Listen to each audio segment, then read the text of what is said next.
Bounce case గురించి మీరు గుర్తుంచుకోవాల్సిన 3 ముఖ్య విషయాల గురించి నేను చెప్తాను. ఫస్ట్, చెక్ పైన డేట్ వేస్తే, ఆ డేట్ వేసిన 3 నెలల్లోగా మీరు ఆ చెక్‌ని బ్యాంక్‌లో డిపాజిట్ చేయాలి. సెకండ్, చెక్ డిపాజిట్ చేసిన తర్వాత ఆ చెక్ ఏ కారణంతో అయినా సరే బౌన్స్ అంటే డిజానర్ అయితే వాళ్ళు ఒక రిటర్న్ మెమో ఇస్తారు మీకు. ఆ రిటర్న్ మెమో పైన ఒక డేట్ ఉంటుంది. ఆ డేట్ నుంచి 30 రోజుల్లోగా మీరు ఆ సంబంధిత వ్యక్తికి ఒక లాయర్ ద్వారా లీగల్ నోటీస్ పంపించాలి. Number 3, third point. ఆ లీగల్ నోటీస్‌లో మీరు ఆ వ్యక్తిని మీకు చెల్లించాల్సిన అమౌంట్‌ని 15 రోజుల్లోగా చెల్లించాలి అని కోరాలి.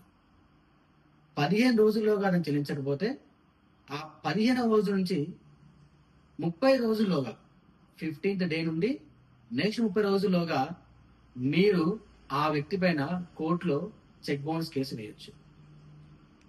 ఈ 3 ముఖ్య విషయాలు మీరు చెక్ బౌన్స్ కేసు వేయాలంటే గుర్తుంచుకోవాలి. ఇలాంటి మరిన్ని వీడియోస్ కోసం ఇలాంటి మరిన్ని వీడియోస్ నేను అప్లోడ్ చేస్తూ ఉంటాను గ్రూప్‌లో. ఇట్లు Rajasekhar Reddy, advocate, signing off. Thank you.